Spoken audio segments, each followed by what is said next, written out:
So hello everyone, welcome back to our channel. आज इस one shot lecture पे हम लोग कवर करेंगे ह्यूमन रिप्रोडक्शन। इसका कल वन शॉट लेक्चर लाइव आने वाला था, बट कुछ इश्यूज की वजह से वो हो नहीं पाया था, तो इसलिए आज मैं आपको रिकॉर्डेड लेक्चर दे रही हूँ। तो प्लीज़ आप इसको सिंसियरली पढ़िए, पीवाईक्यू सॉल्व करिए।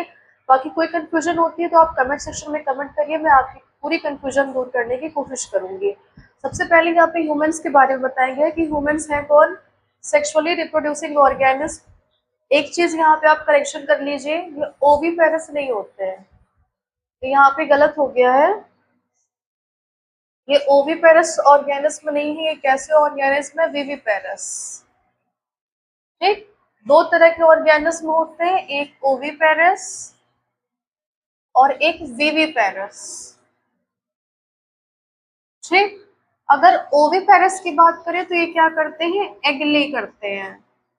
ठीक, और अगर विविपेरस की बात करें तो डायरेक्ट क्या देते हैं? डायरेक्ट बर्थ देते हैं टू देयर बेबी।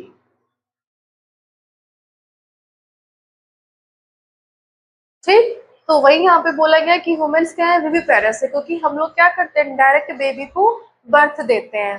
फिर क्या शो करते हैं? वो सेक्सुअल डाइमॉर्फिज्म, मतलब आप सामने से देख के बता सकते हो कौन मेल है कौन फीमेल है, उन दोनों के फीचर्स क्या होते हैं? अलग होते हैं। तो वो कैसा डाइमॉर्फिज्म शो कर रहे हैं? Sexual dimorphism. आगे देखते हैं, लिखा हुआ है प्री फर्टिलाइजेशन इवेंट्स। 3 इवेंट्स होते हैं, एक प्री फर्टिलाइजेशन, एक फर्टिलाइजेशन और एक पोस्ट फर्टिलाइजेशन। तो यहाँ पे आपको प्री फर्टिलाइजेशन दिया हुआ है। ये ऐसा इवेंट है जो फर्टिलाइजेशन के पहले होता है। ठीक है, तो इसमें क्या क्या आता है? गैमेटोजेनेसिस और इंसेमिनेशन। अब अगर रिप्रोडक्शन करवाना है, हमको यंग वंस को बर्थ देना है, तो सबसे पहले क्या होगा? पहले गैमीट्स तो बनने चाहिए, कुछ ना कुछ तो ऐसा होगा ना जो रिप्रोडक्शन में पार्टिसिपेट कर रहा है, तो वो क्या है? गैमीट्स हैं। तो उसके लिए सबसे पहले क्या होना चाहिए? Gametogenesis means formation of male and female gametes. और जिस प्रोसेस से मेल के अंदर फॉर्मेशन होता है उसको बोलते हैं स्पर्मेटोजेनेसिस, और उस गैमीट को बोलते क्या है? स्पर्म बोलते हैं। ठीक, और जिस प्रोसेस से फीमेल के अंदर गैमेट्स का फॉर्मेशन होता है उसको क्या बोलते हैं? ओजेनेसिस। और इनके गैमेट्स को क्या बोलते हैं? ओवम बोलते हैं। ठीक, ये आपको फिगर दिया हुआ, ये स्पर्म है और ये क्या है? ओवम है। उसके बाद अब गैमेट्स का फॉर्मेशन हो गया। अब गैमेट्स को क्या करना है? फीमेल रिप्रोडक्टिव ट्रैक्ट में ट्रांसफर करना है, वहीं पे तो बेबी रिप्रोड्यूस होगा। तो वही यहाँ पे बोला गया। सेकंड क्या है? इंसेमिनेशन। इंसेमिनेशन एक ऐसी प्रोसेस है जिससे ट्रांसफर होता है मेल गैमेट्स का to the female reproductive tract. तो ये दोनों इवेंट्स कौन से थे? Pre fertilisation. उसके बाद आता है फर्टिलाइजेशन। प्री फर्टिलाइजेशन हो गया, अब क्या होगा? फर्टिलाइजेशन होगा। फर्टिलाइजेशन में फ्यूजन होगा मेल और फीमेल गैमीट्स का। ठीक, ये आप देख रहे हैं, ये आपका एग है, ओवम या फिर एग दोनों एक ही है। उसके उसके चारों तरफ ये क्या है? ये स्पर्म है। जाके उससे फ्यूज करेंगे, फ्यूज करने के बाद क्या होगा? फर्टिलाइजेशन होगा। फर्टिलाइजेशन का मतलब भी है fusion of male and female gametes. और जो जाइगोट बनेगा वो कैसा होगा? डिप्लॉयड होगा। अगर गैमीट्स की बात करें तो स्पर्म क्या होता है यहाँ पे? तो स्पर्म क्या होता है? हैप्लॉइड होता है, दैट इज एन। ओवम की बात करें तो ओवम भी क्या होता है? एन होता है। लेकिन आपस में जब दोनों फ्यूज करेंगे तब क्या बनाएंगे? 2n, यानी कि डिप्लॉयड जाइगोट। फर्टिलाइजेशन हो गया, अब क्या होगा? Post fertilisation. पोस्ट फर्टिलाइजेशन में क्या क्या होता है? Implantation, gestation, parturition. फर्टिलाइजेशन हो गया। अब इम्प्लांटेशन में क्या होगा कि जो ब्लास्टोसिस्ट है ना, वो एम्बेडेड होगा जाके यूट्राइन वॉल में। उसमें जाके वो एम्बेडेड होगा, उसको न्यूट्रिशन मिलेगा, 9 मंथ्स तक वो वहीं पे रहेगा।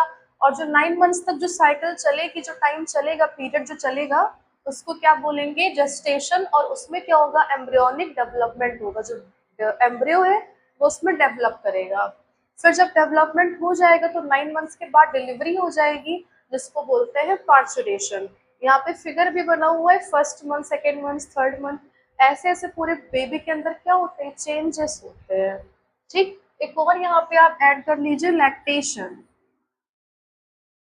अब जब डिलीवरी हो जाएगी बेबी की तो उसको न्यूट्रिशन भी तो प्रोवाइड करना है, तो उसी फेज को क्या बोलते हैं? लैक्टेशन बोलते हैं। उसके बाद सेक्स ऑर्गन्स की बात करें तो दो होते हैं, एक होता है प्राइमरी और एक होता है सेकेंडरी। अगर प्राइमरी की बात करें तो इनको हम लोग एक और नाम देते हैं गोनाड्स।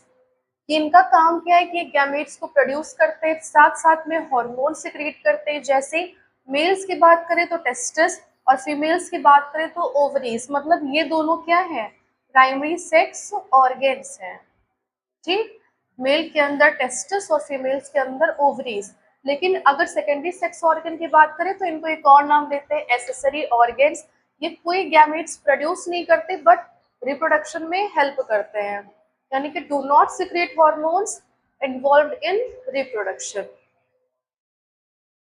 उसके बाद ये मेल रिप्रोडक्टिव सिस्टम है, इसको भी हम लोग आगे डिटेल में पढ़ेंगे। ये यूरिनरी ब्लेडर है, ये यूरेटर है, vas deferens, erectile tissue, urethra, glands penis, bulbourethral gland, testis, epididymis, prostate gland, seminal vesicle. यहाँ पे आपको सर फिगर दिया है, इसको भी आगे हम लोग डिटेल में थोड़ा पढ़ते हैं। देखिए, मेल रिप्रोडक्टिव सिस्टम में दो ऑर्गन्स हैं, एक प्राइमरी सेक्स ऑर्गन और एक है सेकेंडरी सेक्स ऑर्गन। मैंने आपको पहले ही बताया कि अगर मेल में बात करें तो टेस्टिस क्या है, प्राइमरी सेक्स ऑर्गन, जो क्या करता है, मेल गैमेट का फॉर्मेशन करता है और साथ साथ में मेल सेक्स हार्मोन्स का सिक्रेशन करता है, जिसको बोलते हैं एंड्रोजन। अगर सेकेंडरी सेक्स ऑर्गन्स की बात करें तो इनमें तीन पार्ट्स होते हैं, एक एक्सटर्नल जेनिटेलिया, सेकेंड है एसेसरी डक्ट्स और थर्ड है एसेसरी ग्लैंड्स। एक्सटर्नल जेनिटेलिया में क्या आता है, स्क्रोटम और पेनिस। एक्सेसरी डक्ट्स की बात करें तो rete testis, vasa efferentia, epididymis, vas deferens, ejaculatory duct, urethra, ये सारे क्या होते हैं, एक्सेसरी डक्ट्स। आप सोचेंगे कि इन डक्ट्स का रोल क्या है, यहाँ पे ये होते क्यों है, तो इनका काम यही है कि जो स्पर्म होता है उसको स्टोर करते हैं और बॉडी के बाहर ये क्या करते हैं, उसको भेज देते हैं थ्रू यूरेथ्रा। उसके बाद एसेसरी ग्लैंड्स, इसमें एस्ट्रे का मतलब seminal vesicle, prostate gland, bulbourethral gland. अगर सेमिनल वेसिकल और बल्बोरेथ्रल की बात करें तो ये पेयर्ड में होते हैं, यानी कि दो होते हैं। अगर प्रोस्टेट ग्लैंड की बात करें तो सिर्फ वो एक होती है। अब आता है मेल रिप्रोडक्टिव सिस्टम, इसके पार्ट्स को हम लोग पढ़ते हैं। सबसे पहले अगर बात करें कि वो होता क्या है, ये रिप्रोडक्टिव सिस्टम ह्यूमंस में कंसिस्ट होता है ऑर्गन्स जो प्रोड्यूस करते हैं, स्टोर करते हैं और डिलीवर करते हैं स्पर्म को, और साथ साथ में क्या करते हैं, मेल सेक्स हार्मोन्स का फॉर्मेशन करते हैं। सबसे पहले तो वो क्या करेंगे, प्रोड्यूस करेंगे, बनाएंगे किसको, मेल गैमेट को, मीन्स स्पर्म। उसके बाद उसको स्टोर करेंगे, उसके बाद फिर उसको डिलीवर करेंगे और साथ साथ में क्या करेंगे, sex hormone say that is androgen, उसका सिक्रेशन करेंगे। उसके पार्ट्स जैसे टेस्टिस, अगर सिंगुलर बोले तो टेस्टिस और अगर अगर प्लूरल बोले तो टेस्टिस। इनका काम क्या है, प्राइमरी मेल रिप्रोडक्टिव ऑर्गन से कहाँ लोकेटेड होते हैं, in the scrotum outside the body. जो पेल्विक रीजन होता है उसके नीचे है ना, बिलो द एब्डोमिनल कैविटी, एक लोकेटेड होता है किसके, स्क्रोटम के अंदर। स्क्रोटम एक पाउच, एक बैग लाइक स्ट्रक्चर है, उसी के अंदर एक क्या होता है, लोकेटेड होता है। इसका काम क्या होता है कि स्पर्म प्रोड्यूस करता है थ्रू स्पर्मेटोजेनेसिस, और क्या सिक्रेट करता है, टेस्टोस्टेरोन। सेकेंड पार्ट उसका स्क्रोटम, मैंने बताया आपको कि स्किन है, पाउच ऑफ स्किन, जो होल्ड करता है टेस्टिस को, मेंटेन करता है temperature about 2 to 3 degree Celsius lower than body temperature, जो कि इम्पोर्टेंट होता है फॉर स्पर्म प्रोडक्शन। थर्ड, एपिडिडाइडिमस एक कॉइल्ड ट्यूब है जो हर एक टेस्टिस के ऊपर लोकेटेड होता है। इसका फंक्शन होता है कि ये स्पर्म को स्टोर करता है और साथ साथ में उसको मैचुरेशन में हेल्प करता है। उसके बाद है वास डिफरेंस, ये एक डक्ट है जो लॉन्ग ट्यूब, मतलब ये कैरी करता है स्पर्म को फ्रॉम एपिडिडाइमस टू यूरेथ्रा, और साथ साथ में क्या करता है, ट्रांसपोर्ट करता है स्पर्म को ड्यूरिंग इजैकुलेशन। फिफ्थ पार्ट उसका है सेमिनल वेसिकल, ये ग्लैंड्स है जो प्रोड्यूस करती है सेमिनल फ्लूइड, जो कि रिच होती है फ्रक्टोज में, और क्या करती है, एनर्जी प्रोवाइड करती है। तो ये इतने पार्ट्स किसके थे, मेल रिप्रोडक्टिव सिस्टम के। अगर सिक्स्थ पार्ट क्या है कि ऐड करता है मिल्की फ्लूइड टू सीमेन और हेल्प करता है in sperm motility and activation. Seventh part है बल्बोरेथ्रल ग्लैंड, जिसको एक और नाम देते हैं काउपर्स ग्लैंड। ये सिक्रीट करता है म्यूकस लाइक फ्लूइड, जो कि क्या करता है, यूरेथ्रा को ल्यूब्रिकेट करता है और क्या करता है, एसिडिटी न्यूट्रलाइज करता है। यूरेथ्रा की बात करें तो एक कॉमन पैसेज है फॉर यूरिन एंड सीमेन, अब ये दोनों सेम टाइम में नहीं रिलीज होते हैं, अलग अलग टाइम पे रिलीज होते हैं। अगर पेनिस की बात करें तो एक्सटर्नल ऑर्गन है जिसका फंक्शन क्या है कि वो ट्रांसफर करता है मेल गैमीट को into the female reproductive tract और साथ साथ में यूरिनेशन में हेल्प करता है। सबसे पहले देखिए, यहाँ पे देखिए सबसे पहले क्या है, टेस्टिस है, ठीक। टेस्टिस के अंदर क्या होते हैं 250, टेस्टिस के अंदर क्या होते हैं लोब्यूल्स होते हैं अप्रॉक्स 250 टेस्टिकुलर लोब्यूल्स, ठीक। और इन्हीं लोब्यूल्स के अंदर फिर क्या प्रेजेंट होते हैं सेमिनिफेरस ट्यूब्यूल्स,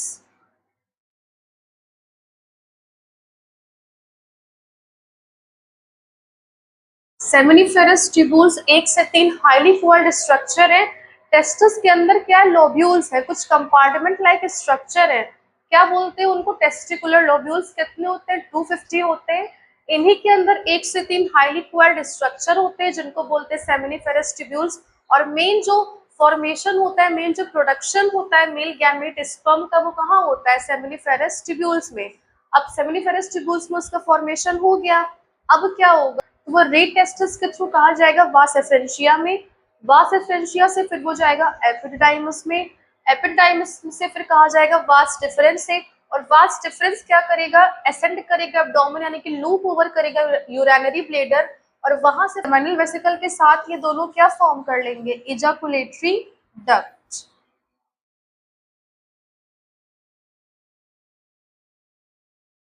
ठीक। तो ये कुछ पाथवे है ऑफ स्पर्म। समरी देखते हैं उन फंक्शंस की।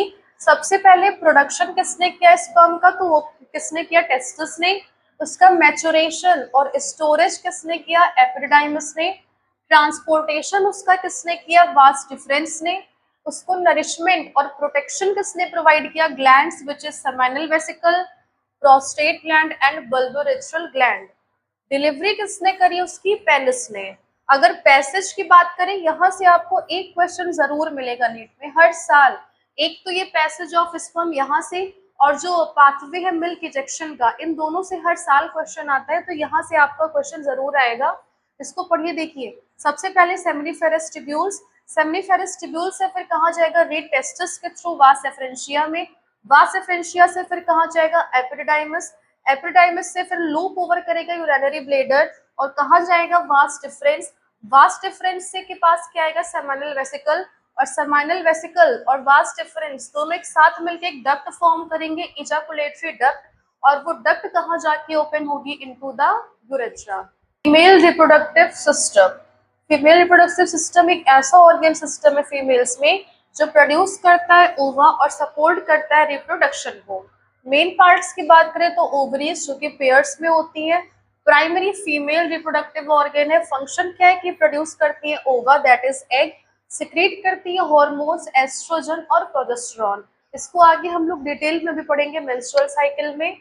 सेकेंड है आपका fallopian tubes which is oviducts, और हर एक ट्यूब के 3 पार्ट्स होते हैं। सबसे पहला इनफंडिबुलम, फिर है एम्पुला और फिर है इस्थमस। इनफंडिबुलम की बात करें तो ये फनल शेप का स्ट्रक्चर है जो कि ओवम को पिक करता है with finger like projections known as fimbriae. उसके बाद है एम्पुला, ये वाइडेस्ट पार्ट है और यही मेन साइट किसका है फर्टिलाइजेशन का। यहाँ से भी आपको एक क्वेश्चन जरूर मिलेगा, हर साल क्वेश्चन आता है कि साइट ऑफ फर्टिलाइजेशन क्या है, तो क्या आप मार्क करेंगे एम्पुला। उसके बाद एस्थमस, ये नैरो पार्ट है जो किससे लीड करता है टू यूटेरस। ये आपका फीमेल रिप्रोडक्टिव सिस्टम है। ये देखिए ये आपका यूटेरस है, यूटेरस में 3 यहाँ पे लेयर्स है, एक है एंडोमेट्रियम, एक है मायोमेट्रियम और एक है पेरीमेट्रियम। उसके बाद ये यूट्राइन ट्यूब के रीजन्स है, यहाँ पे इस्थमस, एम्पुला, इनफंडिबुलम, ये फिम्बरी जो भी मैंने आपको बताया कि फिंगर लाइक प्रोजेक्शंस, ये ओवरी है, ये वजाइना, ये सर्विक्स है और बाकी चीजें हैं। उसके बाद यूटेरस की बात करें तो मेन जो इम्प्लांटेशन होता है वो कहाँ होता है यूटेरस में होता है, और यहीं पे नरिशमेंट प्रोवाइड करता है और सपोर्ट करता है टू द एम्ब्रियो और फीटस। सर्विक्स की बात करें तो लोअर पार्ट जो यूटेरस का ओपन होता है वजाइना में, सर्वाइकल कैनाल कनेक्ट करते हैं यूटेरस और वजाइना को। अगर वजाइना की बात करें तो ये मस्कुलर ट्यूब है जो रिसीव करता है sperm during intercourse, passage of menstrual flow and birth canal during delivery. तो ये कुछ पार्ट्स थे किसके, फीमेल रिप्रोडक्टिव सिस्टम के। ये आपकी एनसीईआरटी का फिगर दिया हुआ है कि यूटेरस है, यूरिनरी ब्लेडर है, ये प्यूबिक सिम्फाइसिस है, यूरेथ्रा है, क्लाइटोरिस है, लेबियम माइनोरा, लेबियम मेजोरा, ये सारे क्या, ये सब एक्सटर्नल जेनिटेलिया के पार्ट्स हैं। इसको हम लोग अभी आगे बढ़ेंगे। देखिए फीमेल रिप्रोडक्टिव सिस्टम में मैंने क्या बताया, दो ऑर्गेन्स, प्राइमरी सेकेंडरी। प्राइमरी में आता है ओवरी जो कि हार्मोन सिक्रेट करते हैं। सेकेंडरी में एक्सेसरी डक्ट्स, इसमें ओविडक्ट, यूटेरस, सर्विक्स और वजाइना आता है। एक्सटर्नल जेनिटेलिया में बात करें तो mons pubis, labia majora, labia minora, clitoris, hymen, ये सारे आते हैं। एक्सेसरी ग्लैंड से बात करें तो क्या आता है, मेमरी ग्लैंड्स। ये सारी इन इन तीनों की बात करें तो कहाँ लोकेटेड होता है, इन पेल्विक रीजन। ठीक। और अगर इसकी बात करें तो ये कहाँ लोकेटेड होता है, इन थोरैक्स रीजन। फिर आता है female external genitalia. External genitalia females का कलेक्टिवली क्या कहा जाता है, वल्वा। ये लोकेटेड होते हैं आउटसाइड द बॉडी और प्रोटेक्ट करते हैं इंटरनल ऑर्गन्स को। मोन्स प्यूबिस, ये राउंडेड फैटी एरिया है अबव द प्यूबिक बोन जो कि कवर्ड होता है हेयर से after puberty, which provides cushioning reproductive organ। Second क्या है, लेबिया मेजोरा, ये पेयर है लार्ज फ्लैशी फोल्ड्स जो कि प्रोटेक्ट करता है इनर स्ट्रक्चर्स को। लेबिया माइनोरा की बात करें तो इनर थिन फोल्ड्स है, यहाँ पे कोई हेयर्स नहीं प्रेजेंट होते और सराउंड करता है opening of vagina and urethra, और ये हेल्प करता है in protection and maintenance moisture. उसके बाद क्लाइटोरिस, ये स्मॉल सेंसिटिव इरेक्टाइल स्ट्रक्चर है जो कि रिच होता है नर्व एंडिंग्स में और इम्पॉर्टेंट है फॉर सेक्सुअल स्टिमुलेशन। वेस्टिब्यूल की बात करें तो स्पेस जो इनक्लोज होता है बाय लेबिया माइनोरा, वो कंटेन करता है urethral opening for urine and vaginal opening. Bartholin gland की बात करें तो वजाइनल ओपनिंग के दोनों साइड में लोकेटेड होता है जो कि सिक्रीट करता है म्यूकस, जिसकी वजह से लुब्रिकेशन में हेल्प करता है। हाइमेन की बात करें तो वजाइना के एंट्रेंस में लोकेटेड होता है, यूजुअली पार्शियली ओपन होता है, कंप्लीटली क्लोज नहीं होता है क्योंकि यहीं से जो मेंस्ट्रुअल फ्लो है वो बाहर आता है। Allow passage of menstrual flow, shape और थिकनेस वैरी करता है अमंग इंडिविजुअल्स। नोट आपके एनसीईआरटी में लिखा हुआ है कि प्रेजेंस और absence of hymen is not a reliable indicator of, यहाँ पे एक चीज सही कर लीजिए, यहाँ पे प्रेगनेंसी नहीं होगा, यहाँ पे वर्जिनिटी होगा। ठीक, इसका मतलब है कि अगर हाइमेन प्रेजेंस है या नहीं प्रेजेंस है तो वो कोई ये इस बात को नहीं इंडिकेट कर रहा है कि कोई भी वुमेन वर्जिन है या नहीं है। कई बार ऐसा होता है जब कोई टैम्पॉन्स वगैरह यूज करो या फिर साइकिल चलाओ तो भी वो ब्रेक हो जाता है। मेमरी ग्लैंड, मेमरी ग्लैंड्स को क्या बोलते हैं, एसेसरी रिप्रोडक्टिव ग्लैंड्स फीमेल्स में जो प्रोड्यूस करती है milk for the nourishment of the new born. Present कहाँ पे होती है, as a pair in females. Each breast contains 15 to 20 lobes of glandular tissue. Each lobe is made up of many lobes. Many lobules contain alveoli, which is milk secreting units. Mammary glands accessory reproductive organs है females में जो क्या करती है, milk produce करती है for nourishment of the new born. Pairs में present होती है और हर एक ब्रेस्ट क्या कंटेन करते हैं, 15 से 20 लोब्स ऑफ ग्लैंडुलर टिश्यू। और लोब में क्या होते हैं, बहुत सारे लोब्यूल्स होते हैं और बहुत सारे लोब्यूल्स क्या कंटेन करते हैं, अल्वेलाई। और अल्वेलाई ही क्या है, मिल्क सिक्रेटिंग यूनिट्स हैं। अगर मिल्क की सिक्रेशन और स्टोरेज की बात करें तो अल्वियोलर सेल्स ये मिल्क को सिक्रेट करती हैं और मिल्क स्टोर्ड होता है जिन कैविटीज में, उनको क्या बोलते हैं, ल्यूमेन ऑफ अल्वेलाई। अब डक्ट सिस्टम की बात करें तो अल्वेलाई ओपन होता है मेमोरी ट्यूब्यूल्स में, ट्यूब्यूल्स ज्वाइन करते हैं टू फॉर्म मेमोरी डक्ट्स, और मेमोरी डक्ट्स वाइडन होते हैं क्या फॉर्म करने के लिए, मेमोरी एम्पुला। और एम्पुला क्या कनेक्ट, एम्पुला किससे कनेक्ट होता है, लेक्टिफेरस डक्ट से। लेक्टिफेरस डक्ट फर्दर ओपन होते हैं to outside through the nipple. ये आपका पाथवे है ऑफ मिल्क इजेक्शन, यहाँ से भी आपका पीवाईक्यू आया हुआ है, हर साल क्वेश्चन आता है, मैंने पहले ही बताया। इस सबसे पहले अल्वेलाई, अल्वेलाई में क्या होगा, मिल्क का सिक्रीशन होगा, फिर वहां से मेमोरी ट्यूब्यूल्स में जाएगा, फिर मेमोरी डक्ट्स, उसके बाद एम्पुला, फिर लेक्टिफेरस डक्ट, और फिर निप्पल के थ्रू बाहर उसका इजेक्शन हो जाएगा। एनसीईआरटी में आपके एक नोट लिखा हुआ है कि लैक्टेशन कंट्रोल होता है by prolactin which is milk secretion, और ऑक्सीटोसिन क्या करता है, मिल्क इजेक्शन। दो हार्मोन से प्रोलैक्टिन और ऑक्सीटोसिन प्रोलैक्टिन क्या करता है, मिल्क का सिक्रीशन करता है, और अगर मिल्क के इजेक्शन की बात करें तो कौन करता है, ऑक्सीटोसिन। मेमोरी ग्लैंड, ये चेस्ट वॉल है और रिब केज है, पेक्टोरल मसल्स है, लोब्यूल्स है। लोब्यूल से क्या है, ग्रुप है मिल्क प्रोड्यूसिंग ग्लैंड्स के। फिर यहाँ पे निप्पल है जो कंटेन करता है कनेक्टिव टिश्यू, 15 से 20 लेक्टिफेरस डक्ट्स होते हैं और बहुत सारे नर्व एंडिंग्स होते हैं। एरियोला डार्कन टिश्यू है, लेक्टिफेरस एपुला वाइडन पोर्शन है लेक्टिफेरस डक्ट का जो स्टोर करता है मिल्क। अब आता है गैमेटोजेनेसिस। मैंने शुरू में ही आपको बताया गैमेटोजेनेसिस एक ऐसी प्रोसेस है जिससे मेल और फीमेल गैमेट का फॉर्मेशन होता है। मेल में स्पर्म बनता है, फीमेल में ओवम बनता है। किससे बनता है, फ्रॉम जर्म सेल्स। दो तरह से गैमेटोजेनेसिस होता है, एक स्पर्मेटोजेनेसिस, एक ओजेनेसिस। इसमें स्पर्म का फॉर्मेशन होता है टेस्टिस में, इसमें फॉर्मेशन होता है ओवा का ओवरीज में। देखिए, अगर सबसे पहले स्पर्मेटोजेनेसिस की बात करें तो टेस्टिस के अंदर immature male germ cell present होते हैं, spermatogonia.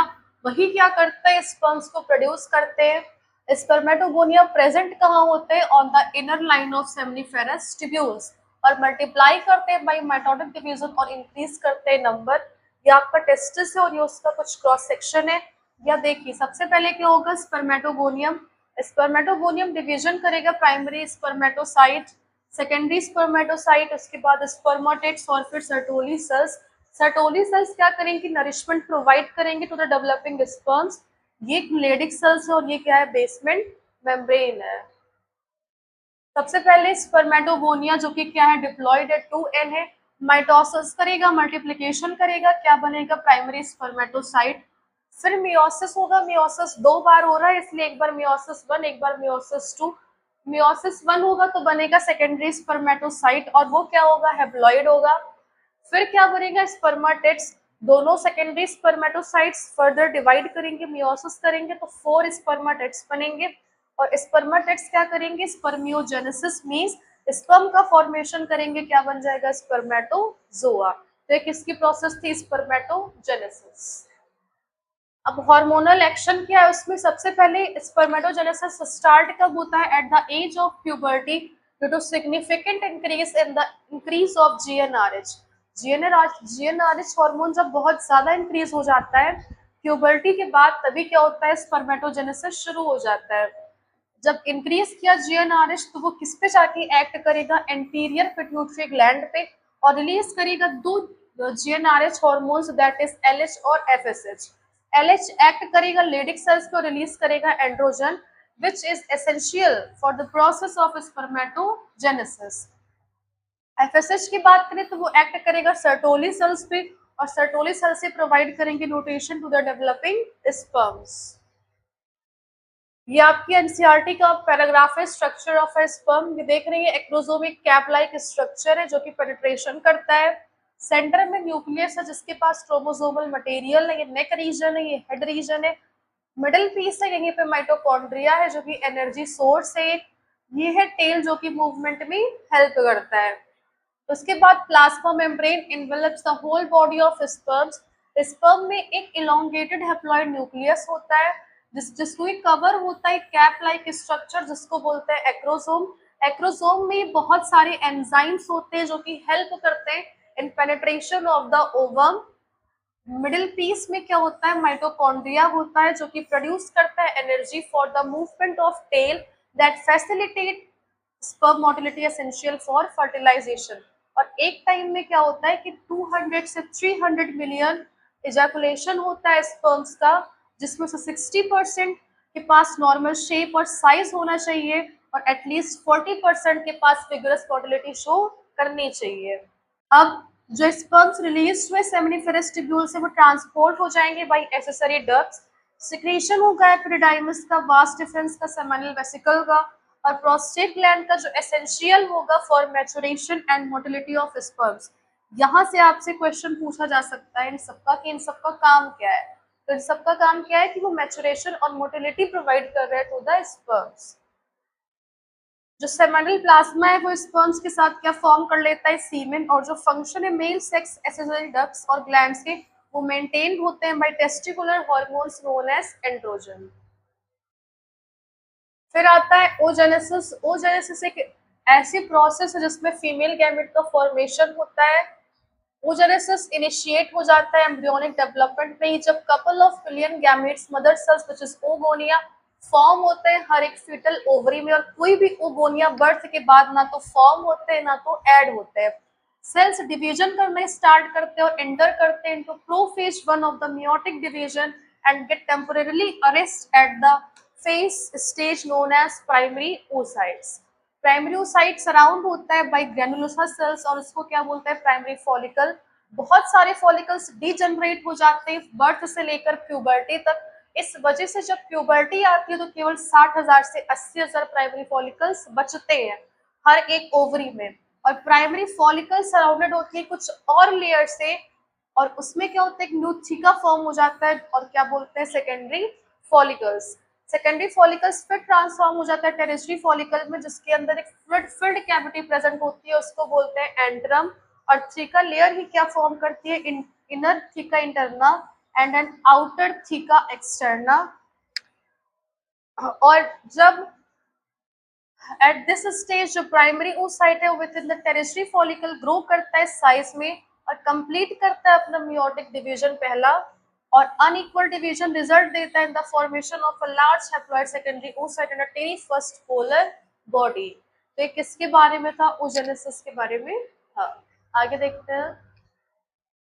Secondary oocyte retains bulk of the nutrient-rich cytoplasm of the primary oocyte। Tertiary follicle और ग्राफियन फॉलिकल दिया हुआ है। सेकेंडरी oocyte फॉर्म करता है new membrane called zona pellucida. Graafian follicle rupture करता है टू रिलीज सेकेंडरी oocyte, जिसमें कब होता है, ओव्यूलेशन के टाइम पे। ये आपका oogenesis का दिया हुआ है, ये आपका स्पर्मेटोजेनेसिस का सिग्मेटिक रिप्रेजेंटेशन दिया है, ये ओवरी का दिया है। फिर आता है मेंस्ट्रुअल साइकिल। ये रिप्रोडक्टिव साइकिल है जो सारे फीमेल प्राइमेट्स में होता है, that is monkeys, apps and humans. First menstruation जो बिगिन होती है प्यूबर्टी पे उसको बोलते हैं मेनार, और जब मेंस्ट्रुअल साइकिल स्टॉप हो जाती है तो उसको बोलते हैं मेनोपॉज। ह्यूमन फीमेल्स में मेंस्ट्रुएशन रिपीटेड और रेगुलर इंटरवल्स में होता है ऑफ अबाउट 28 टू 29 डेज, और जो साइकिल इवेंट्स का जो स्टार्ट करता है एक मेंस्ट्रुएशन से दूसरे तक उसको क्या बोलते हैं, मेंस्ट्रुअल साइकिल। 4 फेजेस होते हैं, मेंस्ट्रुएशन, फॉलिकुलर, ओव्यूलेशन। यहाँ पे एक नीचे चला गया उसको बोलते हैं ल्यूटियल फेज। ठीक, ये 4 फेजेस किसमें होते हैं, मेंस्ट्रुअल साइकिल में। सबसे पहला फेज है मेंस्ट्रुएशन, डे 1 से 5 तक। इसमें क्या होता है कि कॉर्पस ल्यूटियम की एब्सेंस और ग्रेफियन फॉलिकल की एब्सेंस की वजह से जो जो एस्ट्रोजन और प्रोजेस्टेरॉन है उसका लेवल बहुत ही कम हो जाता है, जिस वजह से एंडोमेट्रियम डीजनरेट हो जाती है और मेंस्ट्रुएशन ऑकर हो जाता है। सेकेंड फेज है फॉलिकुलर और प्रोलिफरेटिव फेज। ये 7 से 13 डेज तक रहता है। इसमें क्या होता है कि एफएसएच बहुत ज्यादा हो जाता है, जिसकी वजह से जो फॉलिकल्स है उनकी ग्रोथ होने लगती है। अब फॉलिकल्स की ग्रोथ हुई जिसकी वजह से क्या हुआ, एस्ट्रोजन इंक्रीज हुआ। फॉलिकुलर फेज से क्या पता चल रहा है, फॉलिकल्स यानी कि फॉलिकल्स की ग्रोथ हो रही है, और जब फॉलिकल्स की ग्रोथ होगी तो वो क्या करेंगे, एस्ट्रोजन को इंक्रीज करेंगे, एस्ट्रोजन का फॉर्मेशन करेंगे। ओव्यूलेशन डे 14 पे हो रहा है, क्यों हो रहा है, due to LH search.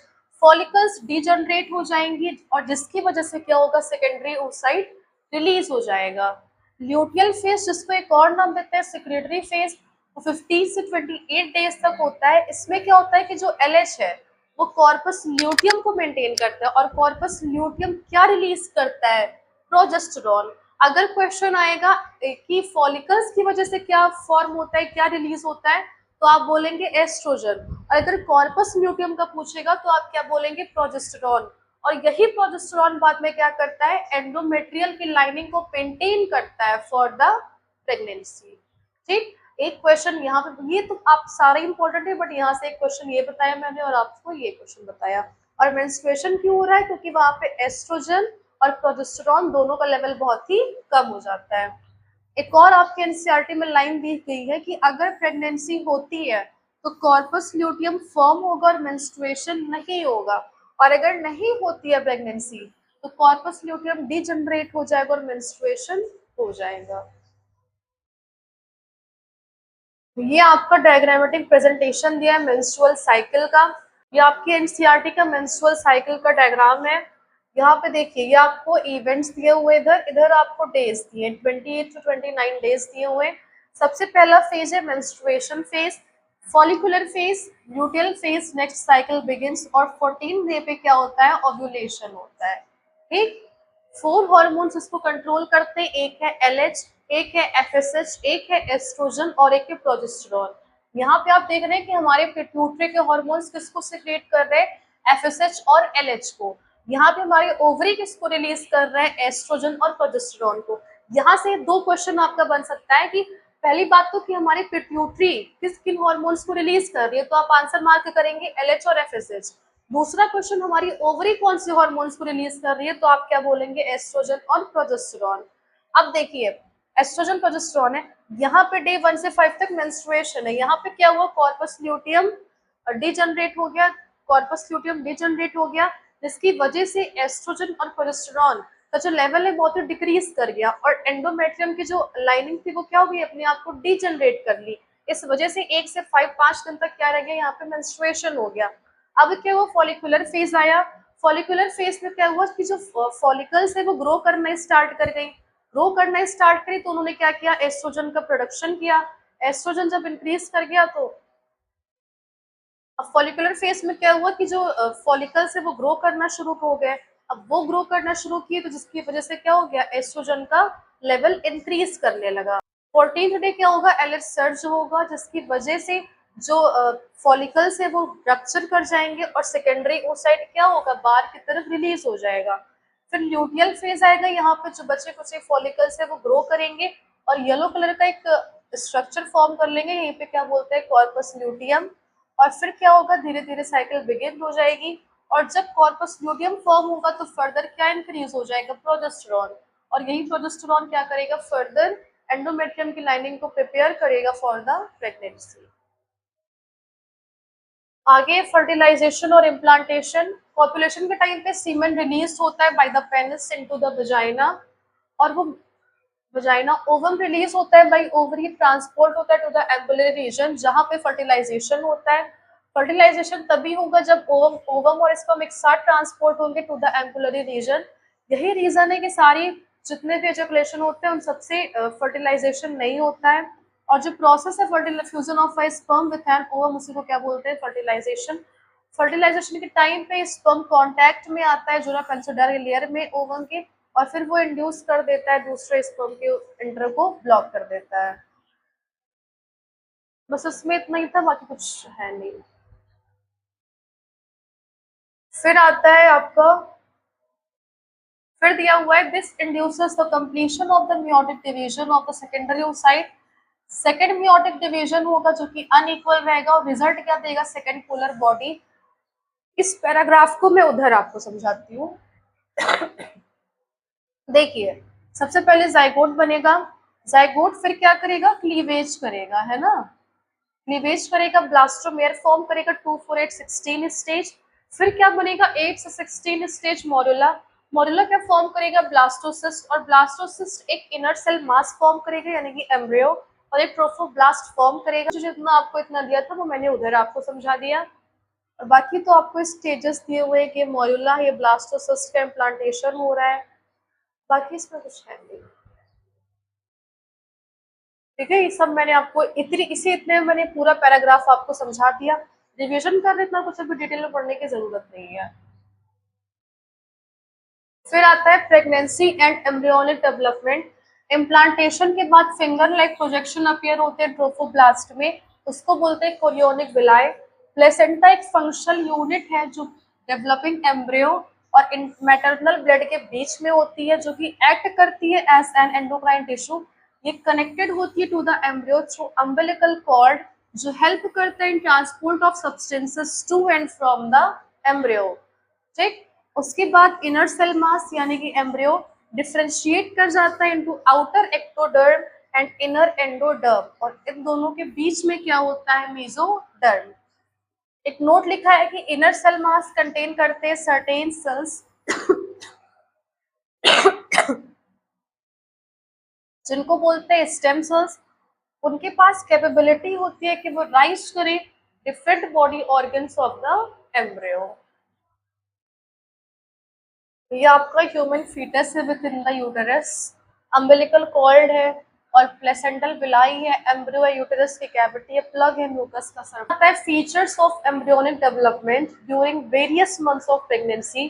First month में आपको बेबी के हार्ट का साउंड सुनाई देगा, सेकेंड मंथ में उसके लिम्स और डिजिट्स दिखने लगेंगे। जब 12 वीक्स एंड हो जाएगा तो एक्सटर्नल जेनेटेलिया और मेजर ऑर्गन्स फॉर्म होंगे।